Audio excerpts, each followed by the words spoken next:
What's going on, guys? It's Picsoleated, and today we're running through all of June's sneaker releases that matter to you and to me. Now, we're going to go through them and decide which ones are worth copying and which ones aren't really worth it, in my opinion and objectively. This will help you get an idea of what to look out for, which kicks are making the main stage, and which ones failed the audition.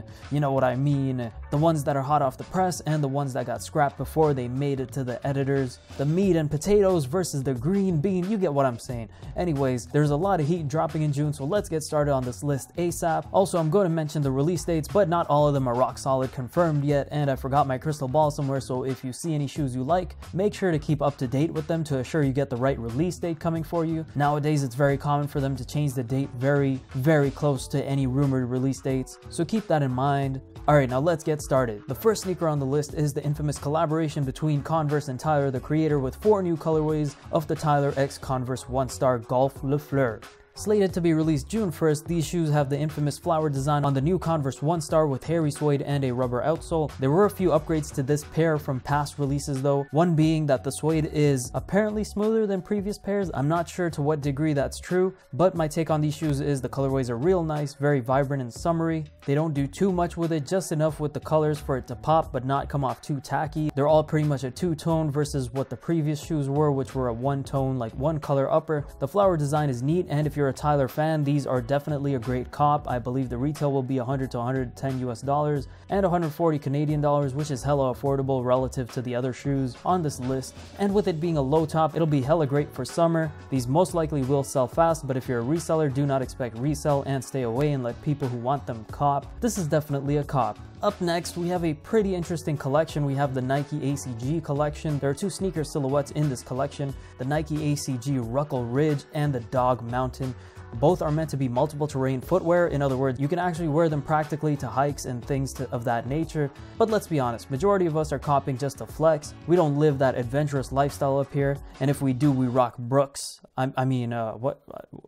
What the fuck is Brooks? Anyways, I personally love the Emerald Rise colorway of the Dog Mountain, but I'm still on the fence of the Ruckle Ridge. The Gunsmoke colorway is fire, and both these shoes in general are fire, but that silhouette is just on the fence of not doing it for me. These are Nike ACG shoes though, so I expect these to sell out at least on the first drop. They're inspired by a colorful 90s theme, and you can definitely see that in the colorways. I also think that it's very nostalgic for some of us older folk for that very reason. Will there be resale? I don't think so. Will it sell out? Most likely. These are a definite cop. At least one of them is. The Mountain Dog in that Emerald Rise colorway is a definite cop for me. Up next, we have the infamous ongoing Adidas x Parley collaborations. This one comes in the form of the new Ultra Boost Climacool silhouette. We have the very breathable silhouette with the infamous Parley white and teal colorway. These shoes are going to be comfy and breathable and help support a good cause, since Parley's whole mission is to use ocean plastic to help make these shoes. Although that's somewhat debatable, maybe a video for another time. My only gripe is that they use the same colorway for every shoe of theirs. Sure, they had the blue Parley Ultra Boost, but for the most part, it's always been white and teal.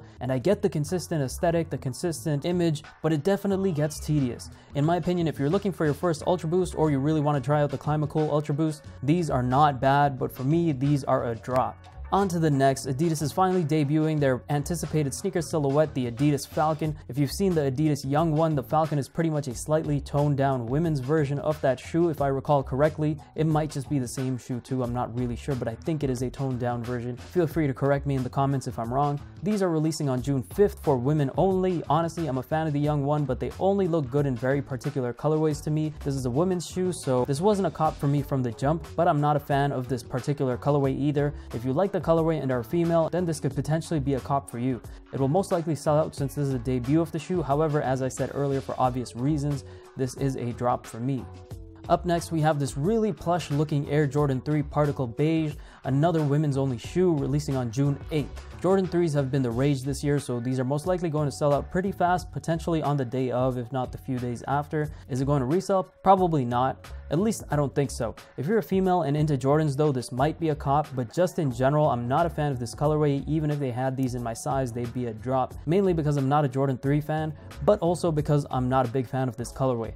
Regardless, it's a drop from me, hypothetically, since they obviously won't fit me. But if you like the colorway, then definitely worth a cop, or worth checking out at least. On to the next, we have the Air Jordan 2 Mellow PE, aka Player Edition.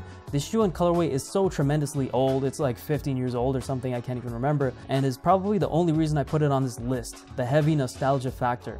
My first actual pair of non-OG Jordans were the Mellow 1.5s, if anyone remembers those.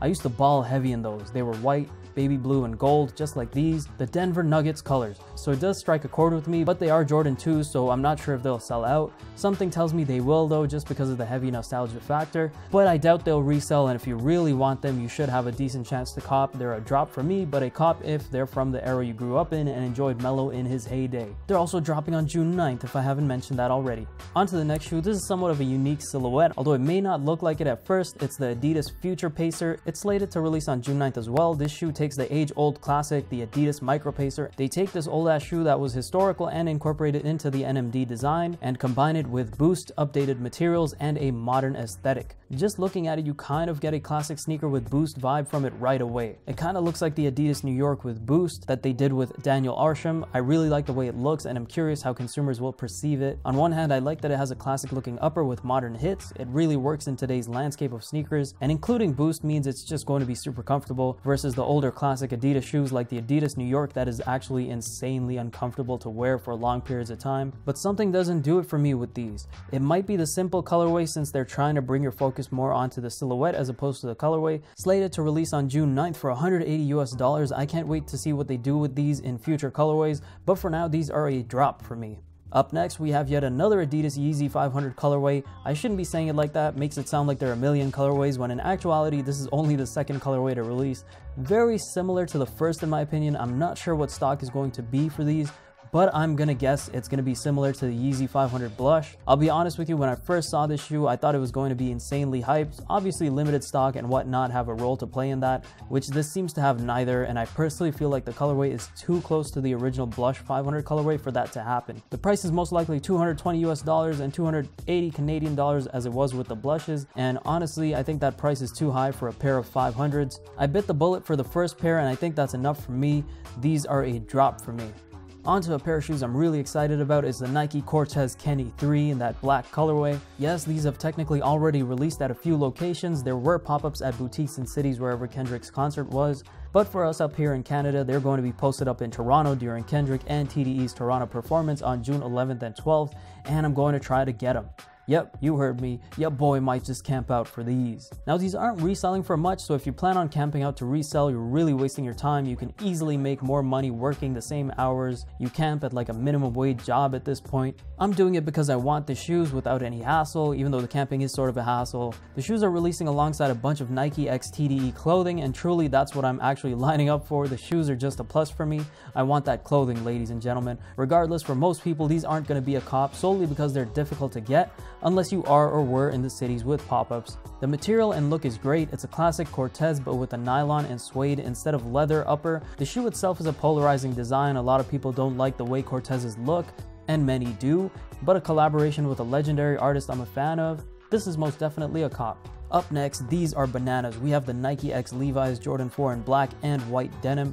I don't know what to tell you about these. These are bonkers, both of them. They release either June 16th or June 20th. I have multiple sources citing different dates, so just stay up to date with this, although something tells me June 16th is the right date. So if you're aware of Nike and Levi's first Jordan 4, the first denim pair was in the classic blue denim colorway. The entire upper is made of denim, and we have a gum outsole and a white midsole. These follow the same material and design. The upper is all denim, one pair is black and one pair is white denim, hence the name's black and white denim. I don't know about you guys, I've been a fan of Jordan 4s from the jump. One of my first pair of Jordans was the Bread 4s. I took an L on these. I took an L on the first Levi's Jordan 4 pair and have been contemplating paying resale for them ever since. But to be honest, if I get even one of these pairs, I will not be mad. The white pair in particular looks incredible. These will definitely resell, which means they will pretty much sell out immediately. If you want your pair, be as prepared as possible is all I can tell you. These are a definite cop.